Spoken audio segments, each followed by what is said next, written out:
Les surfaces minimales sont naturellement associées aux bulles de savon. Lorsqu'on fixe un contour, les molécules de savon se mettent naturellement de manière à minimiser l'aire de la surface obtenue. Toute petite perturbation du film de savon augmente alors nécessairement sa surface.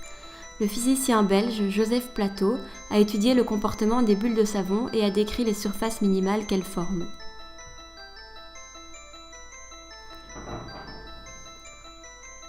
Lorsqu'on plonge un contour circulaire ou carré dans de l'eau savonneuse, la surface minimale obtenue est plane, ce qui est intuitif.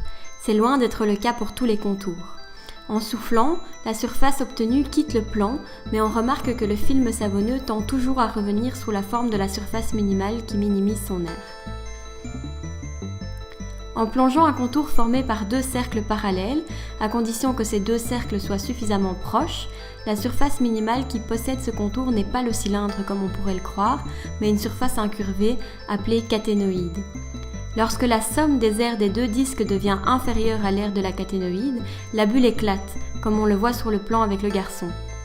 Lorsque la distance entre les deux cercles est suffisamment petite, c'est bien la caténoïde qu'on voit apparaître. Par contre, lorsque la distance entre les deux cercles est trop grande, comme sur le plan ici, c'est deux disques que va former le film savonneux et non la caténoïde. Dans mon mémoire, je parle également de surface minimale réglée.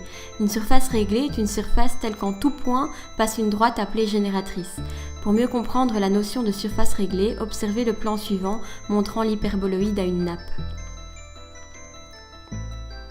Pour certains contours, les surfaces obtenues sont loin d'être intuitives. J'ai créé plusieurs contours en fil de fer et nous allons analyser les différentes surfaces obtenues.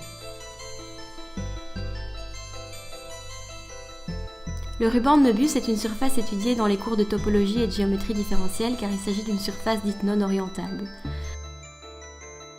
La première surface de Skerk est une surface minimale découverte plus récemment. Voici l'hélicoïde qui est minimale en dimension 3 dans le cas riemanien et pseudo-riemanien. Enfin, je vous laisse observer les deux jolies surfaces suivantes.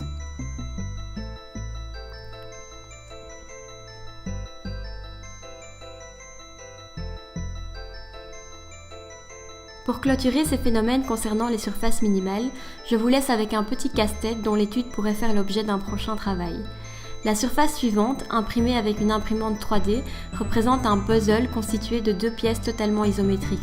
Elles sont l'image l'une de l'autre par une translation.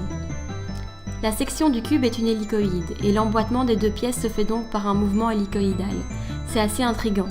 On pourrait par exemple étudier l'ensemble des sections non planaires du cube qui coupent celui-ci en deux parties isométriques ainsi que les propriétés qui font que l'hélicoïde est une de celles-ci. Merci d'avoir visionné cette vidéo.